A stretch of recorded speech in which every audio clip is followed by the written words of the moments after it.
Bismillahirrahmanirrahim. Assalamualaikum warahmatullahi wabarakatuh. Good morning, good afternoon, and good evening, everybody. My name is Muhammad Azraulzain Silolipu, NIM 119105069, and I'm here to explain about Singapore and France's double tax treaty in Professor Anton's Southeast Asia Diplomacy class.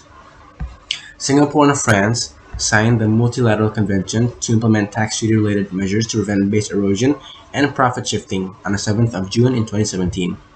In line with Singapore's commitment to implement the minimum standard on preventing treaty abuse, Singapore has participated in the negotiation of the MLI. MLI, in short, is a multilateral instrument. This MLI is intended to allow jurisdictions to swiftly amend their tax treaties and to implement the tax treaty-related base erosion and profit shifting recommendations. France is the EU's second largest trading partner, and Singapore is France's largest trading partner in ASEAN. Singapore has the highest concentration of French companies in the region, with some well-known companies such as Michelin, Renault, and Remy Contiao Internationals, and other many more well-known companies in Singapore. Singapore is also the largest recipient of French investment in the region after Japan.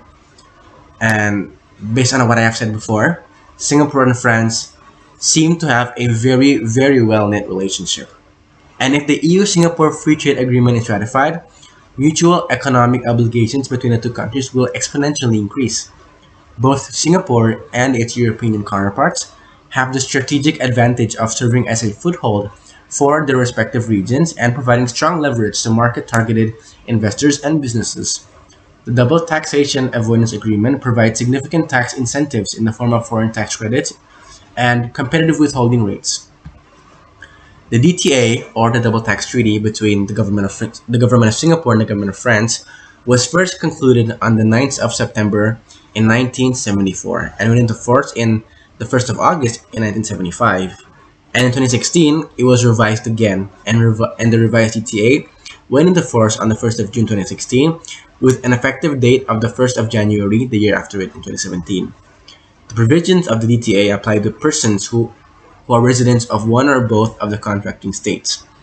The word person, as I have mentioned before, includes an individual, a company, and any other body of persons which is treated as an entity for tax purposes.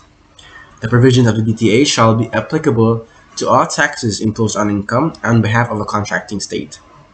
The provision covers all taxes imposed on total income or on elements of income, including taxes on gains from the alienation of movable or immovable property, taxes on the total amount of wages or salaries, and in the case of France, the provision shall apply to the income taxes and corporation taxes and shall cover withholding tax or prepayments related to the income and corporation taxes.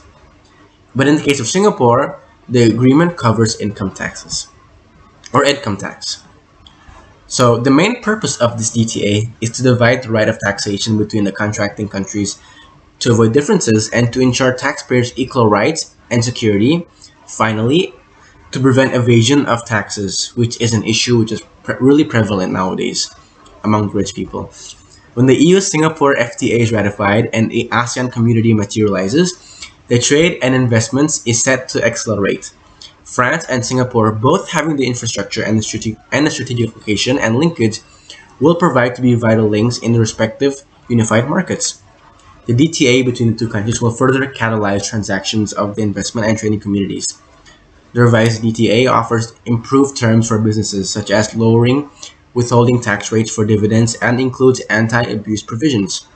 Building on the excellent economic relation between Singapore and France, both ministers of the both countries expressed their confidence that the revised DTA would further enhance trade and investment flows.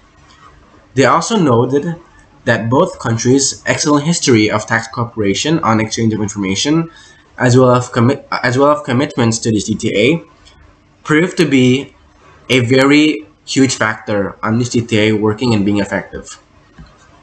So that is all from my brief explanation of France and Singapore's double tax treaty. If I have any mistakes, I apologize. Thank you, and everyone have a good morning, good evening, and good afternoon. Thank you.